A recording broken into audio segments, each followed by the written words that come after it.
रावण का वध करने के बाद भगवान राम लंका से माता सीता के साथ अयोध्या लौट रहे थे।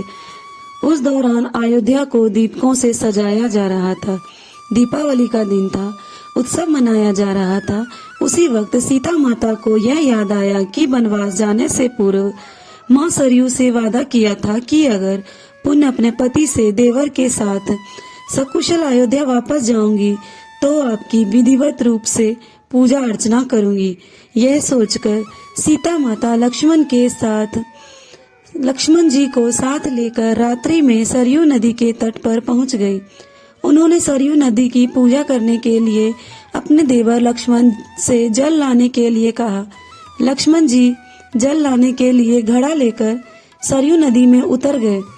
वे जल भर ही रहे थे कि तभी अचानक सरयू नदी के भीतर से अघासुर नाम का एक राक्षस निकला, जो लक्ष्मण जी को निगलने के लिए आगे बढ़ा। लेकिन तभी माता सीता ने देखा और भगवती सीता ने यह दृश्य देखा और उन्होंने लक्ष्मण को बचाने के लिए अघासुर से निगलने से पहले स्वयं लक्ष्मण को निगल गई, क्योंकि उन्होंने यह लक्ष्मण की जान बचाने के लिए किया था। लक्ष्मण को निगलते ही सीता और लक्ष्मण का शरीर जल के समान एक तत्व में बदल गया। दोस्तों, ये बात अभी तक कोई नहीं जानता कि सीता माता ने लक्ष्मण को निगला था, और निगला भी था तो उनकी ही जान बचाने के लिए उनको निगला था। यह अद्भुत दृश्य हनुमान जी देख रहे थे, जो एक पेड़ के पीछे छिपे हुए थे। उन्होंने सीता और लक्ष्मण का जल रूपी सम्मिश्रण शरीर एक घड़े में भर लिया और भगवान श्री राम के सम्मुख उपस्थित होकर सारी घटना सुनाई।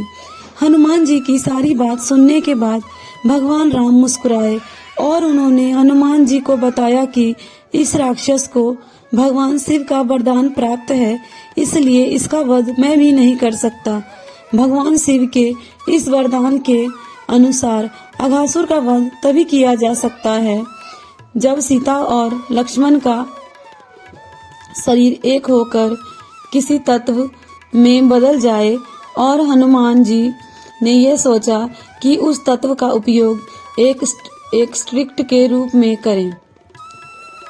तो दोस्तों, इसमें जो है, इस कहानी में हनुमान जी का भी एक प्रमुख किरदार निभाया था, क्योंकि प्रभु श्री राम की यह बातें सुनकर हनुमान जी ने उस घड़े के जल को गायत्री मंत्र से अभिमंत्रित करके सरयू नदी में बहा दिया, जिसमें लक्ष्मण जी और माता सीता जी का दोनों का मिलकर एक तत्व जल बना था। सरयू नदी में उस जल के मिलते ही नदी में